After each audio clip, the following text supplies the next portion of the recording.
the stage though. I play the saxophone. Thank you very much. You may have actually seen me playing. I play all over Exeter. I'm sometimes busking on the high street. I absolutely love doing that. You get the fresh air. It's really nice to see people you know. But sometimes you do get, a couple of drunk people coming up, being a bit fighty. The other day I had someone come up to me. They said to me, what you're doing is a breach of the peace. And I just smiled, let them go away. And as soon as they were out of earshot, I said, what, like your face? Wouldn't say that someone's face though, but do we actually have anyone in tonight who plays a woodwind instrument? Any sax players in? Any trumpet players in? Oh, we do? I don't play woodwind, I'm a guitarist. I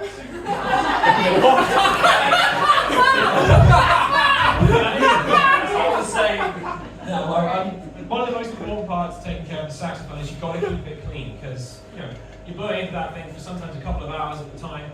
It gets a bit nasty, it gets spitty, and you have something that used to clean it up. I don't know what its name is. I've been playing the sax for 20 years and I never learned the name of this thing.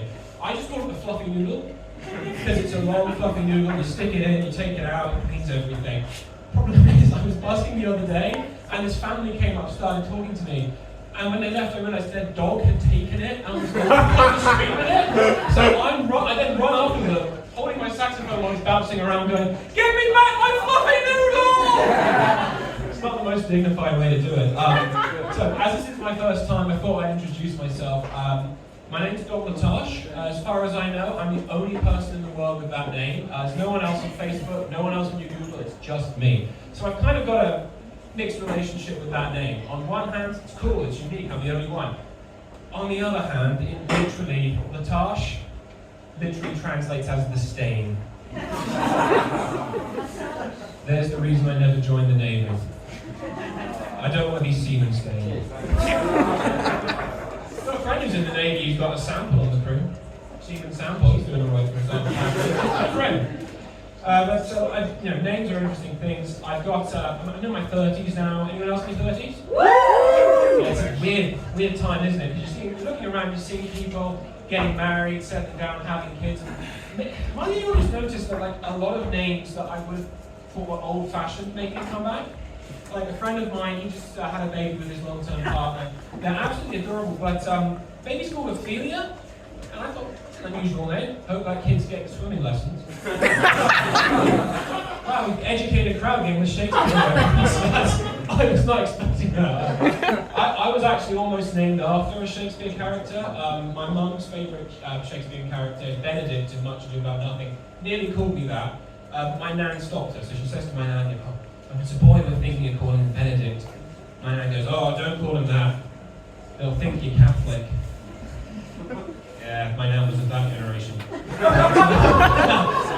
Fortunately, my dad was in the corner, he was playing something on the piano, and he says, well, there's a dominant chord in this, Dominant, Dominic. Call him that, it's a good name. I owe my name to my dad's love of jazz and my grandmother's racism. That's a winning combination. But my friend can tell you, I have a love of dad jokes, like really groany dad jokes, and I prepared a couple of them. I'm not after laughs, I'm after groans. Okay, so what do you call a monk with a pilot's license? An air fryer. Hey. That guy got it, alright. Okay, so, what's a lumberjack's? Who's a lumberjack's favourite film director? Tim Burton! Woody Allen! Woody Allen? Yeah. Well, I don't know anything about being passive aggressive, unlike some people. I was actually expecting a bigger growth on that one. My time's running up very quickly. I only got 5 minutes. I think I'd end with we've all got our favourite comedians, all the people who make us laugh, but I think one of the people that made me laugh the most of my life was my granddad. And he was in the Air Force in the 1950s. He remembered all of these jokes he heard when he was overseas. And there's one he told me when I was a teenager. It's I remember because it's particularly rude. He liked his jokes like he liked his sky, a little blue. So I thought I'd end with that joke. So this goes like this. So this guy's walking on the end of a pier, and he sees a guy just packing up after it looks like a day's fishing. He's putting his pole away. He's got a bucket that's absolutely filled with fish. And he stops and he says, wow, you know, to get that many fish, you must have been out here all day. And he goes, yeah, I've been here since dawn, I've been here all day. And he goes, wow, well, what brings you to this part of the world? And he goes, well, I'm here with my wife. We're on a honeymoon. He goes, what?